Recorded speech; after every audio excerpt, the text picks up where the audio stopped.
Hello everybody, I'm Jonathan from Gamereactor. We're here at Gamescom 2016 and I'm standing with two developers from Piranha Bytes, who is developing a game called Elex. So for those who do not know what Elex is, can you just shortly tell us what is the game? Elex is a open world role-playing game in a science fantasy setting. So it's a mixture from science fiction and fantasy, basically. Yes. Yeah, and can you explain a little bit about the world and the story we're gonna see in this game? Yes, we have a very huge world, so without loading zones, so we have different landscape in our world. We have a desert, we have wood, forest, stuff like that.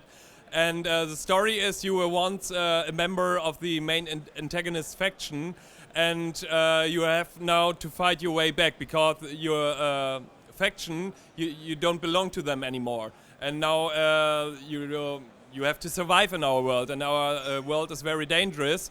So you have to choose your new faction and gain powers again. Yeah, and there's something called Elex in the game. What is Elex? What does it do to you? Elex is a substance that came with a meteor that struck the Earth like 160 years ago, and this meteor came with the Elex came with the meteor, and the people in the world of Elex use it for different things. I can consume Elex and gain strong magical powers, but I'm also becoming very emotionless and very cold-blooded. On the other hand, I gain strong magical powers, as I said, but I can also use it as a fuel for robots and gliders and stuff like that, machines. Okay, so you say you become emotionless.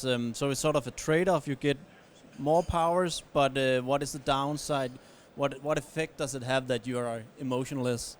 You get very logical, and our main antagonist faction are the Alps, and their religion is to basically every Elex for us, and they consume it as a religion, and be as emotionless as possible. On the other hand, there are factions like the Berserks. They clean the Elex from the negative effects and get only the magical powers. I can join them as well, but they don't use tech, for example. Okay. So you said it's a huge open world. How big is it, and what different kind of environments are we going to see? It's very big. I don't know if you know our game Gothic 3. Gothic 3, for example, it was very huge, and Elex is bigger. So and without loading zones, I have to repeat it. So you can travel to almost everywhere, and we have such a different landscape. You have a lot to explore, and I think it's heaven for role-play gamers. Yeah, we have deserts. We have a snowy landscape. You can visit the meteor crater, and there's every volcanic activity and stuff like that. We have forests, nearly everything. And so let's get into a little bit of the gameplay side there. How is the fighting system, and what kind of enemies are we going to see? We have very challenging enemies. So we have big, huge giants, we have robots, we have mutated creatures, we have enemies which will use ranged attacks as well as close combat attacks. So you have to choose your fighting style, or it might be not a good idea to approach with a sword to a guy who has a grenade launcher, so put yourself a rocket launcher or stuff like that. And so you have to adapt your fighting style, because our combat system is very difficult. So not difficult to learn, but we want that the player faces a challenge. But if he's a story player, you can change the combat system to, okay, I only want to explore the story, and you can utilize it your way. Okay, and of course in every role-playing game, leveling up and getting skills is a big thing.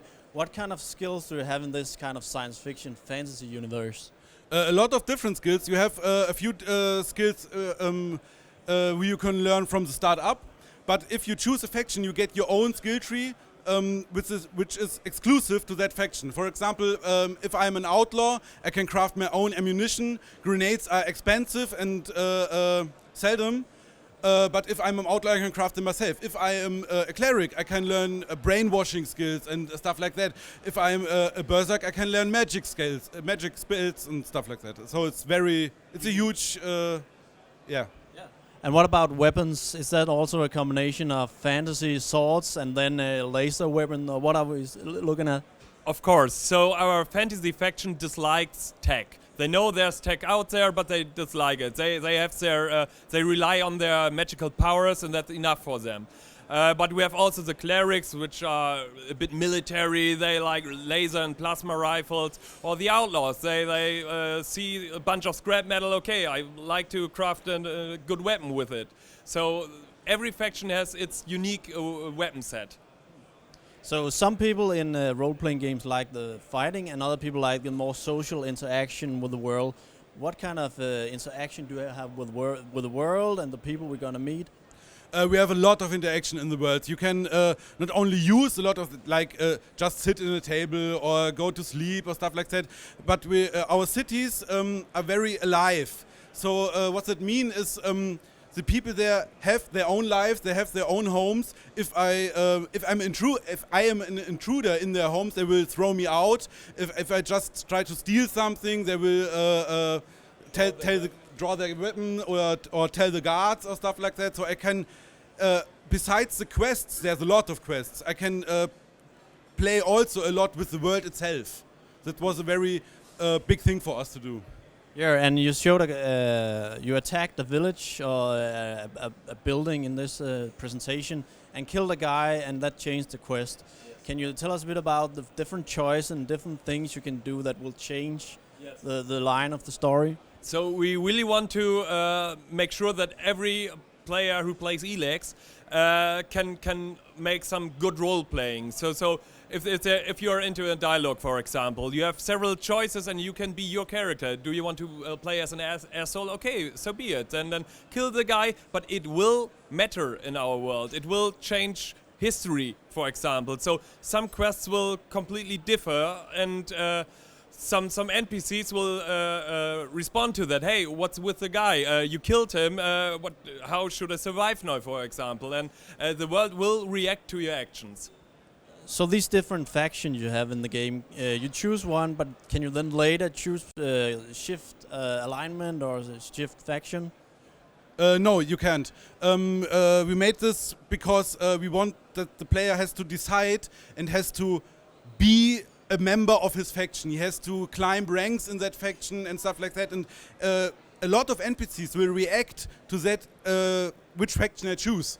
So also it brings a lot of replayability. So it's really a part of the role playing and building your character, the values and so of the different factions. Exactly. Okay, and is there anything else you really want to point out here before we end?